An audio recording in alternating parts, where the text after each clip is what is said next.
And the Kench has been unbenched.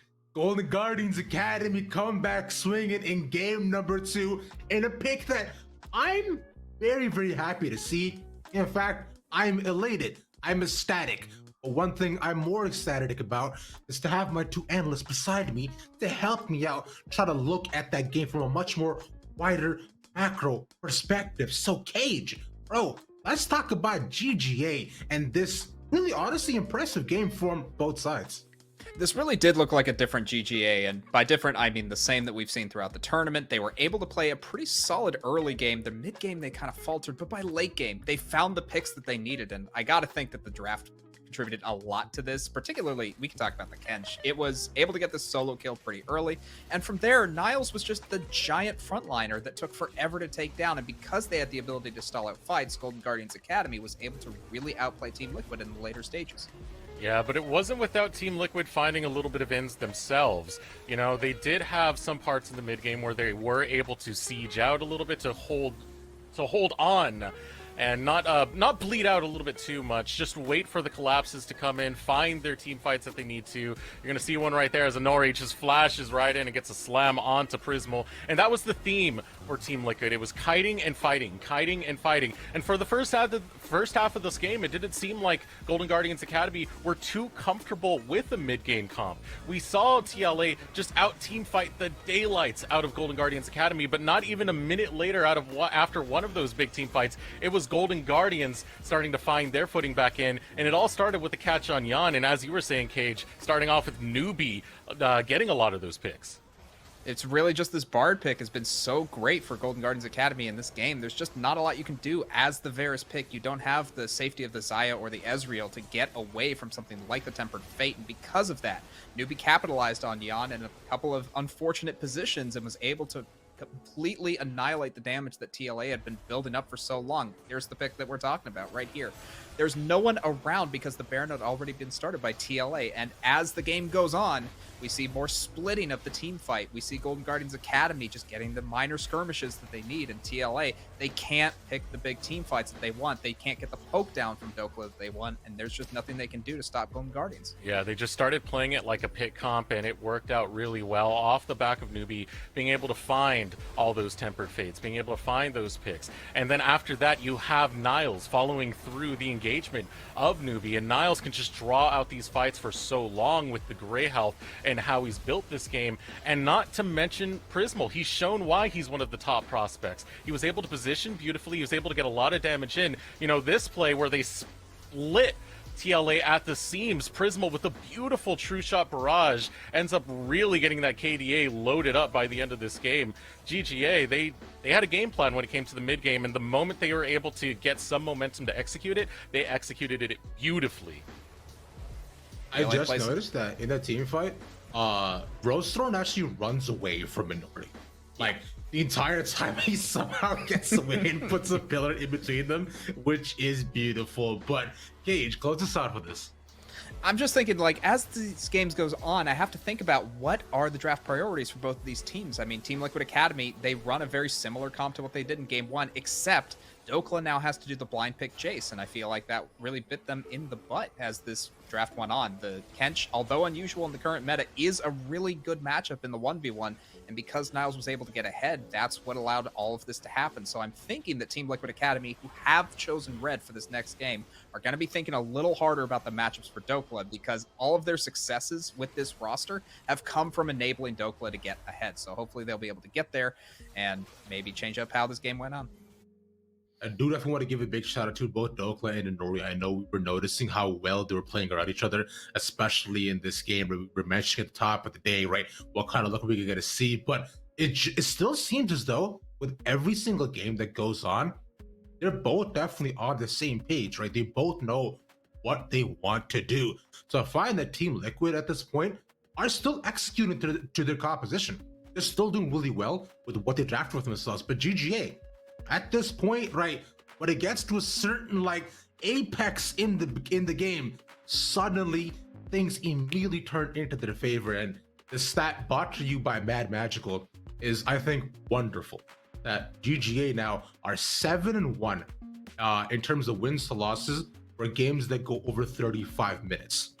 In total, they're 12-1, including the 5 from UGP. But like right now in Proving Grounds, right, as soon as it gets past that 30-minute mark, suddenly you have to imagine that GGA turn into a different beast. And this is what they draft for. This is what they play for. This is the overall arena that they're comfortable in. So I do imagine the TLA have to be thinking about not allowing them to get to that point, because suddenly, like, as things got later, you couldn't kill Niles, you already spent too many resources, and just the biggest shout out to Newbie that you guys were getting, just like things turned out beautifully for them. But I want to look a little bit ahead here. You guys are talking about the draft decisions, right? For Team Liquid, that could be a possibility. So, but Destrix, I want to come to you for this one. You know, being a Team Liquid stand that you are, is the early game scrappy fight still we want to go for? I definitely think so. It worked well in game number 1. I don't see why you wouldn't want to go for it. I just feel like you need a better champion on Dokla, at least some kind of priority when it comes to selection and champions, because being able to, you know, grab the Jace, while it is a great Dokla champion, he does fantastic on it. The pick right into the Tahm Kench coming the second round was brutal for him to have to deal with that result and in that double kill. So I think Team Liquid still do the same game plan, but just try and get a better champion for Dokla to work with. I would agree with that. I would also add for Yun, I feel like a lot of his catches are because he's not on a safe enough champion. And also, Prismal on the Ezreal, still a very, very strong contender for one of the best in the entire tournament. So hopefully this will be like a change that Team Liquid Academy make, is taking away that Ezreal. I mean, a lot of questions on our mind, right? But of course, that Ezreal is definitely gonna be a priority pick going into the next. So we'll have to find out about all that and more as we get to game number 3 after this short 1-minute break.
Welcome back, ladies and gentlemen. We're getting rocking and rolling for game number 3 here with Team Liquid Academy taking on Golden Guardians Academy in the LCS Proving Grounds 2021 Summer Semifinals. I'm Mazel, joined by Rebel yet again. We'll be getting into the draft here shortly, but we got to talk about the turnaround for GGA in game number 2.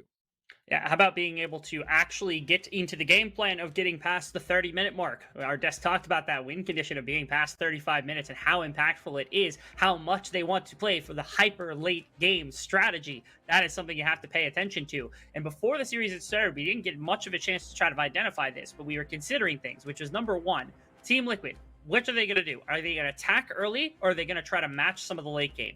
I think that that has now been decided for them, that GGA in the late game, unstoppable beasts. You don't want to play that game. You want to give yourself an advantage, be it the Dragons, be it a massive gold advantage, something along those lines, because that's what you have to play to start with. So now it's about getting action here in the earlier phases for Team Liquid Academy. I think that is set forth for them. If they really want to play into late game again, they can try, but I have a feeling Golden Guardians is more than comfortable saying okay to that trade.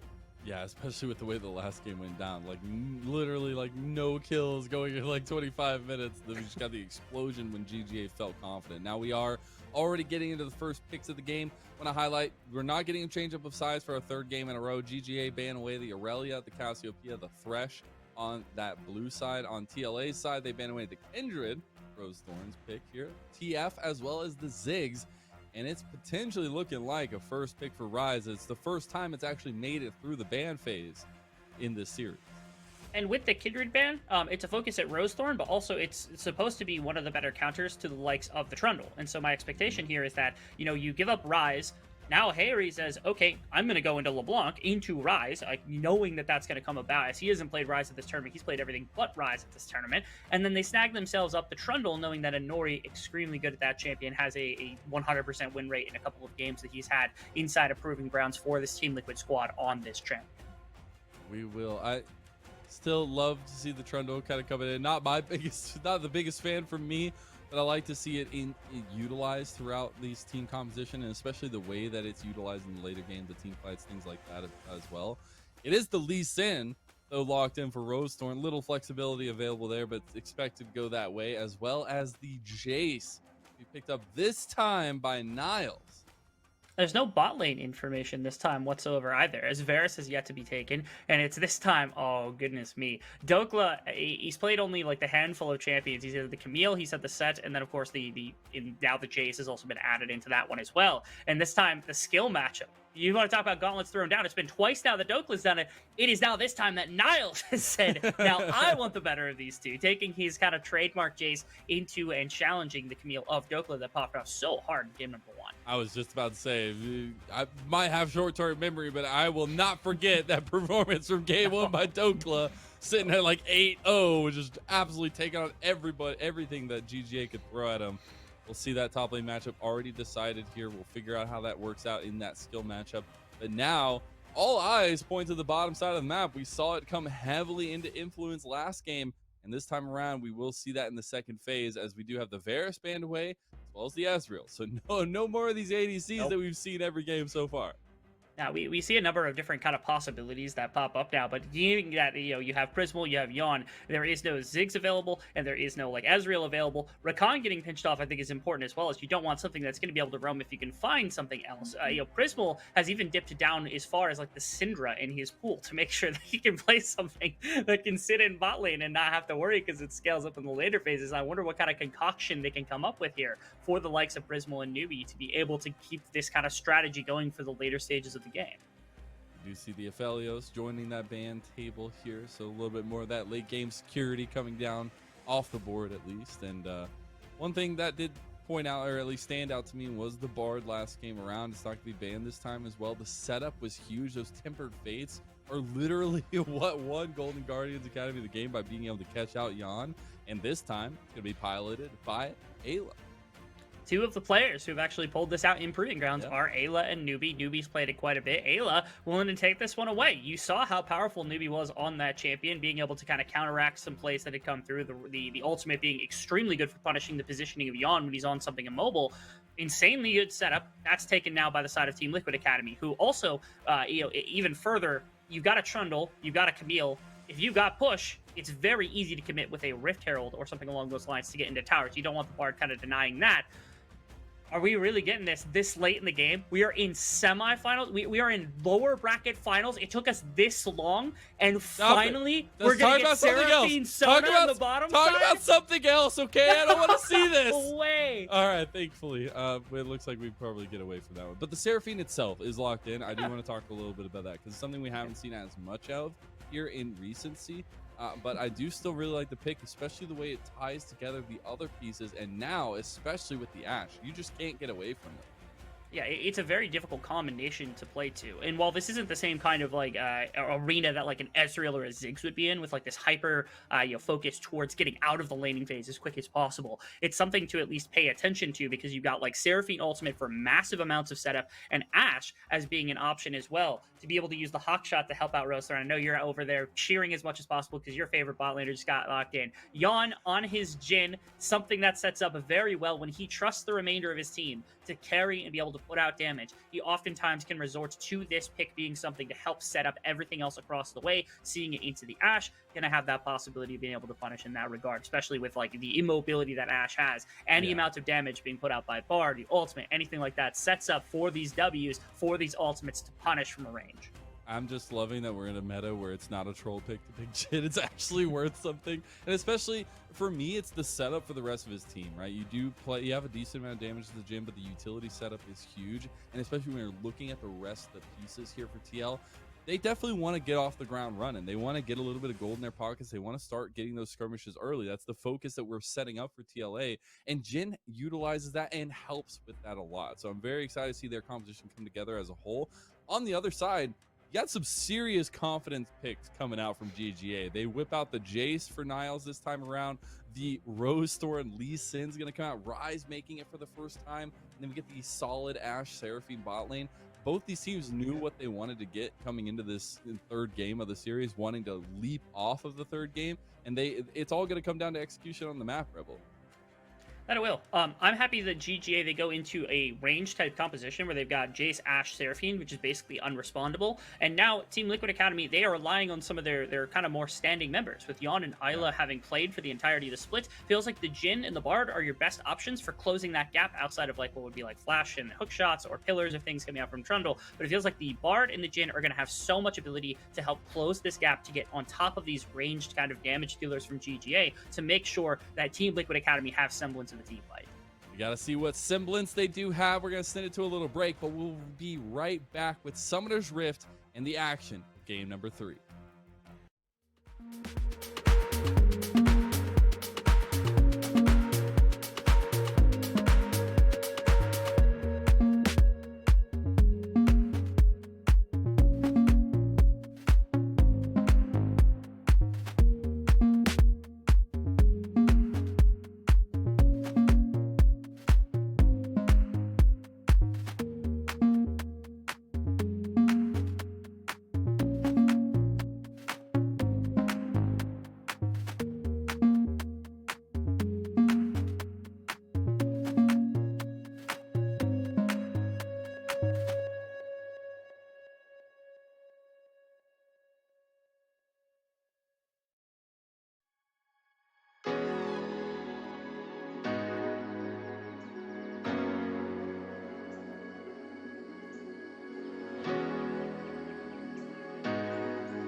Welcome back, ladies and gentlemen. Game number 3 of this LCS Proving Grounds 2021 Summer Semifinals continues with Golden Guardians Academy taking on Team Liquid Academy. The third time in a row now that we have seen the topside 5-minute invade from Golden Guardians. This time, I think they might have actually spotted in that last game that Isla had twice in a row come up here to help with the defense of this topside, making sure nobody could come up here. And so, they blind shoot that, the shocking blast, trying to figure out if he's there. This time, the first time, he has not. Instead, they don't get the counter. They don't see that the 5-man squad enters their jungle. So nobody's going to be pressured. It's just the shallow ward at that kind of jungle entrance here from the side of Team Liquid Academy. The first time that we don't have this insane kind of vision advantage for Team Liquid Academy on the first clear. We'll see that continue to be so here. I want to see the pathing for both these junglers. Last time around, very influential, and Rostor definitely catered towards Niles on that Tom Kench matchup a couple times early on. I want to see if we see a change up of that, because I do feel like we're right back to where we were in game number 1, where the volatility of the top lane is going to trickle down to the rest of the map. It might. I feel like we're actually in for a bit more quiet of an early game from the top laners, and that later on we're going to see quite a bit from him unless Dokla really just starts putting on the pressure into Niles, and that it's going to be more so like this one-on-one. We hyped it up as being like Dokla versus Niles, and it hasn't been as much of that. There's been pressure applied to top lane to shift it in one way or another. When it comes to the pure one-on-one of Niles versus Dokla, this is the game where I expect that that's going to come to a pinnacle between this Jace and this Camille. As the rest of the map, you think about the setup of like Yunbi, Prismal, Newbie all have CC to help set up. You can see level 2. They want more. Oh my goodness, Inori's going for it. Ayla gets chunked down though. Here it comes though. Inori's here. He does have a decent amount of damage to go. Insane. Newbie gonna go so close. Fourth shot is available for Jan. One auto attack and that's it. First blood for TL. Prismal, I don't think can continue for more, but what a play from Inori. They know the pushing power. When you've got the double abilities between the Eon Seraphine at level 1 with the double up, as well as Prismal with this volley, pushing pressure is going to be there, and they don't hit level 2 fast enough, and Inori's able to cheese off this gank onto the bottom side. Goes for this red immediately to cross-map gank. I usually see this on blue side for top lane, makes it work into the double kind of ranged bottom lane that were pushed up so far after just the first wave. What a move from Inori, coming out swinging immediately. Rosethorn's gonna match. He is. He's here with a decent amount of damage himself. Harry does have his second pop, but it wasn't him. It was the real one. Oh man, we're getting jungle action already. 1-1 tied up. See, this is something I'm excited to see. This game probably doesn't end up going into an extremely like 35-minute game before we end up seeing who's going to win. Early game interactions between a Trundle and a Lee Sin are far more like kind of common in a lot of these lanes and in a lot of these positions. And so I'm expecting these junglers to get out and about. Oh, they're going for it here. They want already him. got Niles though, as Dokla wants to go for the trade back. Yunbi is still there, gets the root up. Rosethorn's here now as well. Dokla can't do anything to get out of that one. Nice. He nicely tanks up the tower, and that'll be one kill traded. Now Inori is right back at it, and Newbie is going to go down yet again.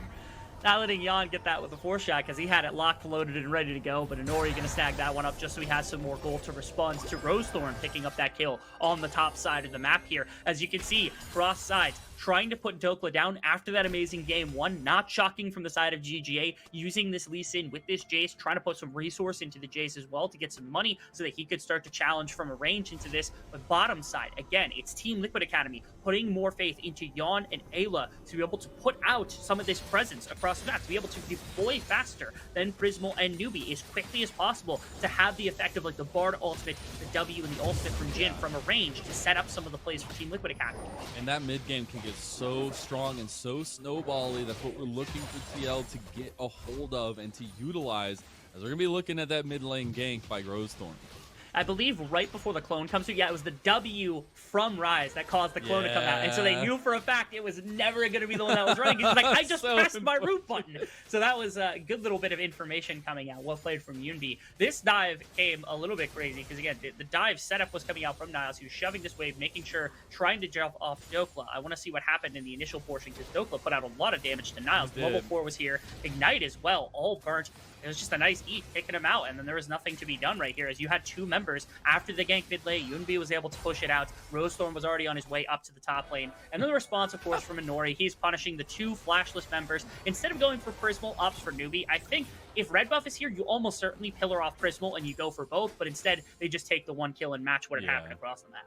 Yeah, just trying to find as much as they can to keep up the tempo here against Rosethorn, who has been just all over the place, it feels like. Now I do want to transition that to look at what these dragons are going to mean for both these teams. We've seen heavy presence around those dragons, especially for Team Liquid Academy in this series so far. But with the composition and with the at least confidence advantage that GGA have had, they're already moving around that pit. They're already trying to get some vision down and set themselves up for this. Ayla's on a ward right now. He is. He's That's going a to nice get spot. caught He there. blew The it up. Sonic Wave kicks as well. Magical Journey going to get him away to safety, but that's half his health bar gone. Yeah, I want to talk about for a really quick second, one of the major kind of advantages for the Seraphine's going to have over a Bard in the early game, wave control. When you have the E, when you have the Q, and you have the ability to help your ADC shove, bottom side, even when they're down gold after having lost 2 lives, it's so much harder to try to punish that kind of thing. No more in the bottom lane! Oh my god, they're going to try to get Inori. He's just waiting for the stun. There it is. There's the damage, the root, and it's enough to get one. Inori falls to Rosethorn on a killing spree. They actually force right there. I'm a little bit, I was a little bit confused because I'm like, okay, they're going to force into bottom lane. I thought they were going to take that mid push that had happened, especially with Yunbi being able to basically control that wave and bottom side, which had been shoved in already. And they were going to go for a dragon. Instead, they look for kills. Yunbi getting a little dicey there. He does have his backup as well in the lane, but he's a little far away from them. So decent amount of damage traded back by Ayla. It is. And right there, at least the defense here from the side of Team Liquid Academy, but a different look from Golden Guardians, where instead of going for the dragon, going for the later stage of the game, they understand getting some more gold, especially in the pockets of Rosethorn, when he has the support of double pushing bot lane, when he's got the Hawk shot on his backside, when he's got the Rise who's able to push out against the LeBlanc in the earlier stages, when you're trying to play for a Jace, helpful to have a bunch of gold in his back pocket. So putting a bunch into the Rosethorn bucket, instead of going for like the early dragon, playing a bit more safe, and maybe like flipping a fight in that situation, felt like they could have grabbed that relatively easily with how much health they pulled off of Ayla. But still, the game planning from GGA shifted from playing much more stalling, which is what we saw in game one, where they just gave up everything as much as possible, to now playing a lot more on the front foot here in the third game. And now it just feels like Rosethorn is a weapon to be pointed at his enemies. At this point, he's a 3-0 Lee Sin. He's a loaded gun. Yeah, literally can go anywhere he wants, pull off the skirmishing that he wants, as long as he's able to find advantageous numbers, right? But the thing that's going to put a wrench into the works of that is the movement from Hayri as well as Ayla. Hayri in another matchup, this time in the first couple of games, he's turned this on its head. So before it was the Azir into LeBlanc, which feels good when you got the electric. You could see in the early laning phases, he controlled things pretty well on the Azir. Now he's on the back foot where it's okay. Rise should have wave clear, should have advantage in single target enough to at least contest against LeBlanc. More resources into it. He's in trouble. He's going to flash immediately knowing what's coming. Good on Yunbi, making sure that's not going to come out. Because again, the faster that they can break LeBlanc out of this laning phase, get him into a point where he can start having an effect, like you had alluded to just a second ago, the easier it is for this LeBlanc to really have an impact, start canceling out the Lee Sin, start putting, Jace in a hole, things of that sort. Yunbi, good on him also knowing just the kind of danger he was in with multiple members, forcing his own flash, and allowing time for his team now. If they kill off the Rise, there's no chance they can contest the Rift Herald. Here, they're able to keep them alive. That means mid-wave gets shoved out, and that is going to be the Rift Herald taken from the side of GGA in this early game. Yeah, this Rise pick for Yunbi has been absolutely huge. And the fact that we saw it banned away the first two games, we kind of knew why. And now we get the representation of why he should continue to ban that potentially here. But Hayri wants to make his name known later on when he can find those picks. Ayla has come to mid as well as Jan. Dragon will go over to TLA. TLA wanting to go back to the dragon stacking mechanic that they had in game number one. They're free on bottom side with the Rift Herald having been taken, and they're going to respond to it in kind. Thankfully, they're able to get something. They convert on some of the bot side pressure. This 17 CS, or this, my fault, 8 CS advantage will grow to a fair amount more of the Jhin and the Bard on bottom side. Immediately, Rift Herald thrown to the top side. They are not joking around. They want this gold. They're getting a first tower here for the combination of the Lee Sin and the Jace, just to get this top of jungle duo going as fast as possible, making sure that Niles is in a very comfy place. He's up 35 CS. Now the full tower, all the plates that they had gotten. He's going to get another charge probably, because they know there's nobody right now, at least, that you would have to deploy basically directly through lane, and Nori's not here quite yet, able to run away. TV coming in on a Niles here, though. Maybe they'll look for the fight. Hayri is here. Dokla joins it. Niles is going to be in a 2v1. He's going to be rooted up here as well. Dokla does have some distance to cover, but that nice flash knockaway and the Realm Warp from Yunbi. He's here, and he's here to stay. Yunbi is in some trouble now, though. His Rosethorn was around the side. He just goes down. Enchanted Crystal Arrow came across as well, just in case they were going to be able to push them back to the tower. GGA try a plan, and it just does not work out for them. Little bit hyphy on that one. I can respect what had happened up to that point, right? Because Yunbi, without the teleport, he uses the Realm Warp to get up there to be able to help cover after Hayri had burnt his TP and they're to play. Now, bot side. Encore is going to go wide. Prisma gets flashed on by Inori. Here's the curtain call. Could it be the end of Newbie? One more shot will do it. Can it connect? The shield is there. The shot and the sniper comes alive for TLA. Tragic. Again, GGA lost on the top side, and then the response immediately to bottom lane. We've now seen this 3 separate occasions where Team Liquid Academy playing into Yon and Ayla as much as possible. Right there, good combination. Underneath the tower, bringing down one. It is only Newbie left. The ultimate gets nobody, unfortunately, from the Seraphine, and because of that, it allows this kind of free-roaming ultimate from Yon as there's nobody to stop him right here. And again, I thought this ultimate from Newbie was going to accomplish at least a little bit of something. If he was able to tag it on multiple members, maybe this gets stalled out, but Prismal, no mana right now, now, not able to slow down Inori's kind of approach, even with the heal and the flash. That ultimate missing everybody. yawn. You can see how tough it was. And I love, this is my favorite part of the whole thing, Ayla using the Q just to slow down Newbie to ensure that this last shot was going to connect. And gets You can rid of the appreciate shield that. as well. Oh, 100%, yeah. Great stuff from the combination of the bottom lane. You can see Team Liquid, the game plan from GGA is to make sure, yeah, I saw that too. Oh, no. I was trying to ignore it as much as possible. All right, well, yep, nothing to see here, ladies and gentlemen.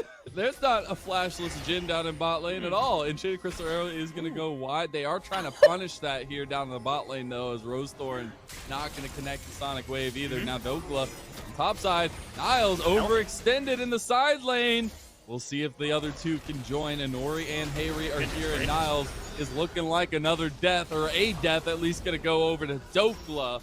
He turns around the matchup with a little bit of help from his friend. So GGA wanted initially to play to a top side. They were able to make it work, and now Rosethorn has 3 kills. They have now reversed that with Inori going to top side, saying, okay, let's get Camille back into this game since Niles has yet to pick up a kill. And the response is bottom lane, where it's like, okay, the Ashe and the Seraphine maybe can pick up some additional gold. They're only take the 1 plate over, and so that's at least something to get back on the side of GGA. I was thinking with 4 members, they were going to try for a dive into the likes of the Bard and the likes of the Jhin, but things get so volatile when you start thinking about what that Tempered Fate ends up doing to the play, and so they end up just taking the 1 plate in exchange, and they're comfortable with that. Again, GGA still have this powerful late game that they can always rely on. It's not kind of set up in the same way with this guaranteed ADC like the Ezreal in the previous game, but you know that they're at least comfortable playing into the later stages of the game, even if they have a composition that doesn't fit it in the exact same way. Yeah, and the counter setup plus setup from Prismal with those enchanted crystal arrows being on such a low cooldown is going to be integral to how GGA can find ways in this game. Those picks are going to be huge. Stopping the curtain call is going to be huge. There's so many things to be looked out for at GGA as you approach these fights, and it's you know, in a place where GGA feel confident. They have drafted a composition where they can approach team fights in the late game in a very confident manner. But they've got to make sure they set themselves up for that, right? And we have about 30 seconds for another dragon. This will be a second dragon in the stacking for TLA. And yes, GGA might want to give that up, but a lot of pressure can be gotten by TLA. Oh no. By TLA back over into the bot side and continuing to stack up those late game objectives like we've seen them do time and time again.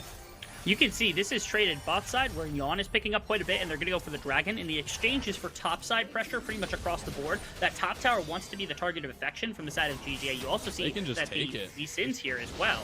Literally nobody here to help out Dokla. Yeah, he's going to use the Hextech Ultimatum. Niles is going to go down. No, he's out of the tower range. Oh my god. The shutdown goes to Niles as well. He gets his first kill of the game.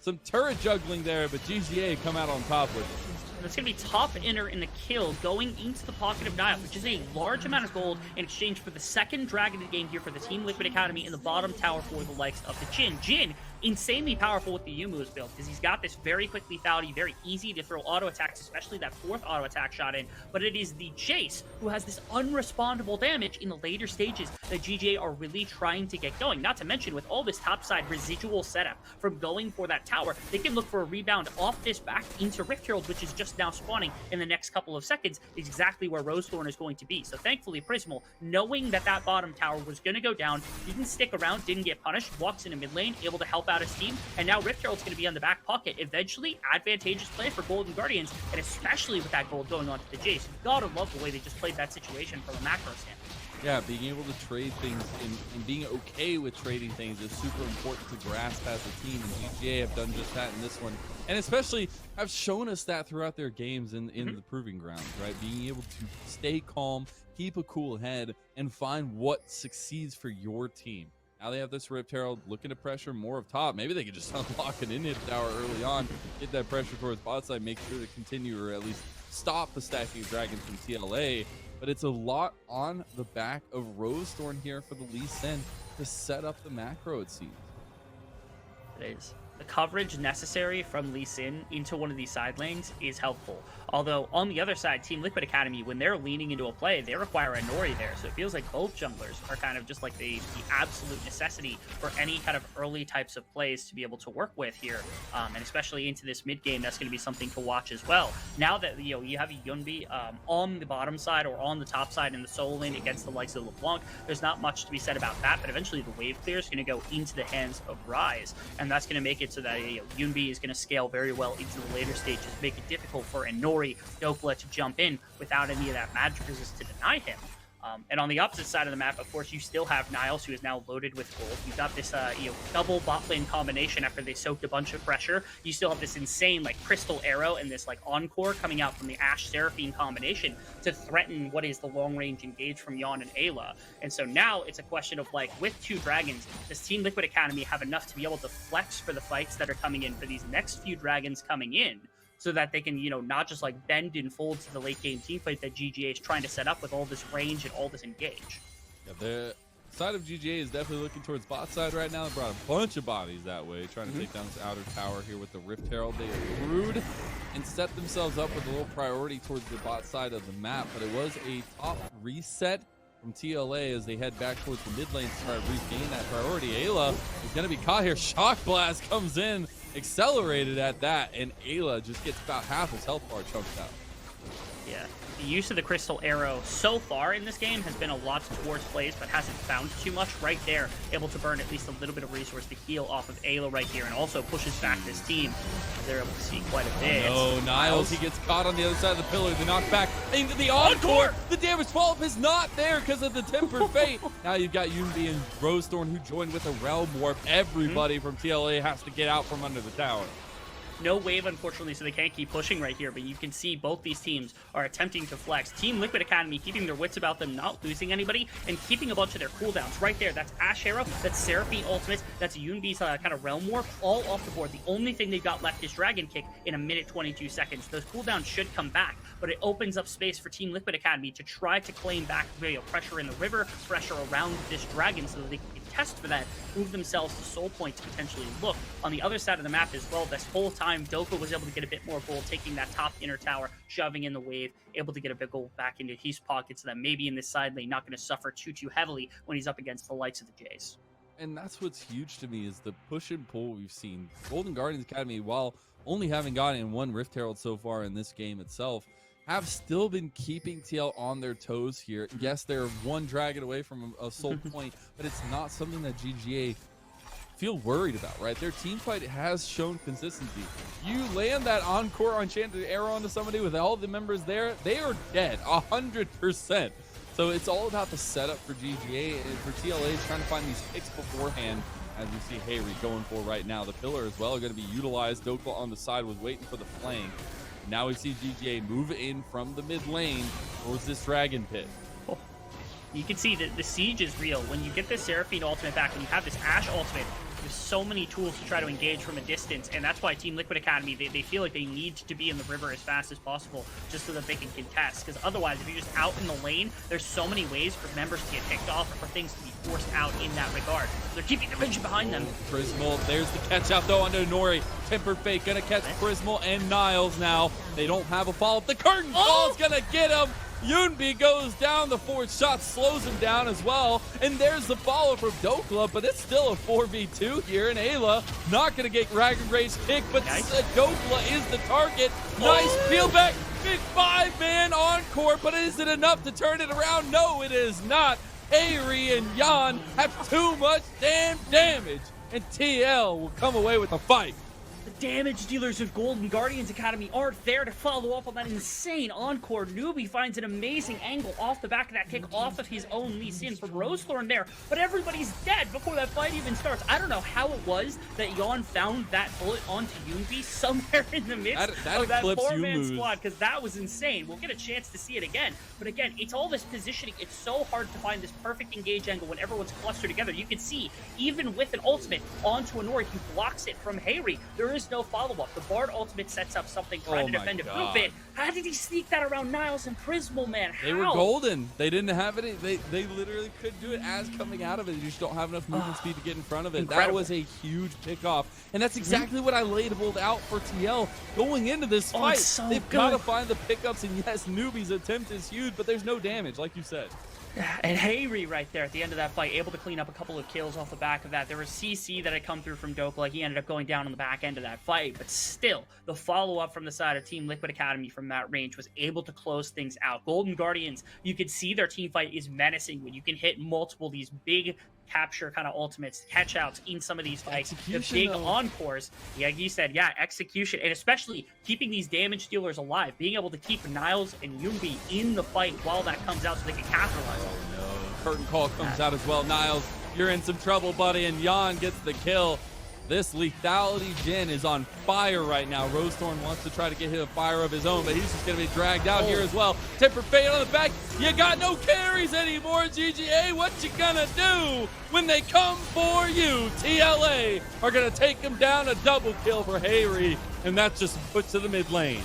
Composition for the side of Team Liquid Academy, it spiked really quickly on 2, 2.5, 3 completed items. This Jin, when it's lethality, is one of my favorites. I know I talk a lot of garbage about Jin when he goes crit, but when it comes to lethality Jin, it's one of my favorites because of just how much damage you can load into non-tanky targets. And you think about Yumbi's got no armor, you got no armor on Prismal, you got no armor on Yumbi, or my apologies, Yumbi on the bottom side. You have no armor on Niles except for the bladed steel caps, nor Clothesborn as again just the steel caps. And it makes so much damage that Jan is able to put in with just abilities from a distance. And you can see when that's capitalized on how easy this is. Dokla floated in out of vision, and you can see just a couple of shots used right here from Jan to be able to capitalize. And the other big part of this, Isla, this Bard, twice in a row, first on the side of Nubi, this time on Isla, able to accomplish so much. Look at that. Prismal, young Yubi can't actually accomplish anything in the fight because they're taken out, and it allows this Team Liquid Academy squad to focus fire down one member at a time. What Jin does probably better than any other champion, whether he's crit or lethality,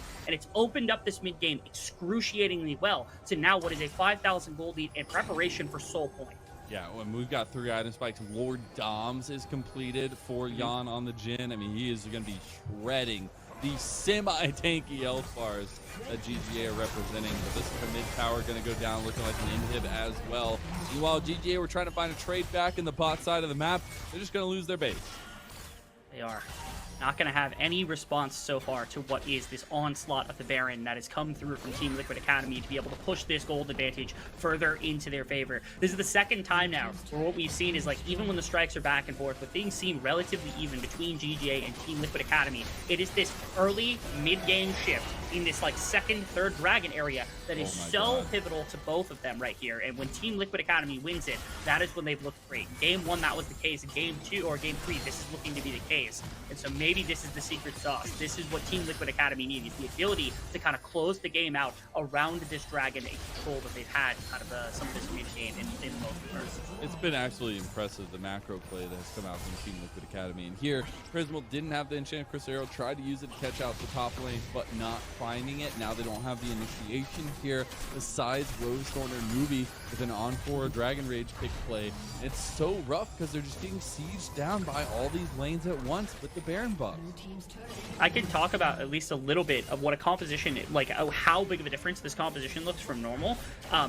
Prismal has one of the highest damage share numbers of any ADC in the entire league. When he is put this far down on Ashe, you are missing a significant chunk. Already, first off, being on the Ashe, like, the DPS isn't going to be able to match something like a Ziggs, like an Ezreal, when you're relying on them for the late game team fight. But being this far down, how much of that damage are you losing when he's got like 30% plus damage share for the entirety of Golden Guardians Academy? That slack is picked up a little bit by Niles, but that gold wasn't enough to get him into an area where he can just one-shot members from the side of Team Liquid Academy. It feels like they were able to exploit this game so quickly. And the fact that he's still working on a second item, right? Like, we're 25 minutes of game. TL are looking to end the game here soon. Sooner rather than later. And he still is not able to complete that second item. And you see TL don't want to let the foot off the gas. They've got a lethality 3-item Jin with a stopwatch to boot. And they don't want to give up that lead. They want to continue to press this game and make GGA feel the pressure. And I want to give huge props to Team Liquid Academy, who, again, I said it during Academy Finals and a number of other times. I think that Jan and Isla are one of, if not the best duo that we have in terms of bot lane combination. And they played into that. In the first 2 games, it felt like they didn't play super hard into these two being big carries or big kind of closers to keep Prismal and Nubi out of the game. This game, they really played up that fact, and it worked so well for them.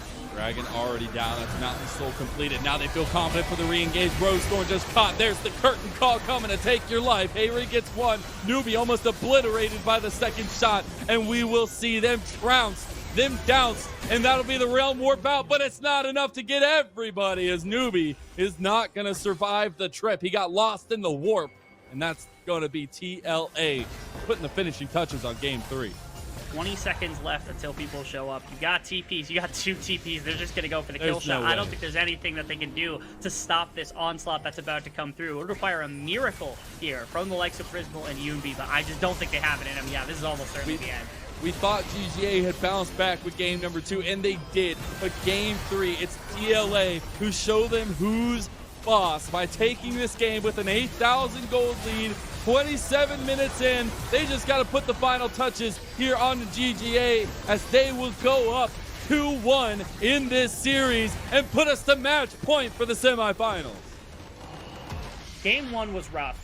This game, at least from the side of Golden Guardians, looked far more competitive than that one. Everything came down to Team Liquid Academy being able to close on these dragons, close the fights when necessary, and we at least have the respect that they've been able to figure out that mid-game that they didn't have a great one yesterday in 100 Thieves with. And now Golden Guardians, they come back with the onus on themselves to survive, to want to take us into a Game 5 and into that finals here of Proving Grounds. They have to overcome this kind of early and mid-pressure that have been applied now twice during the course of the series from Team Liquid Academy.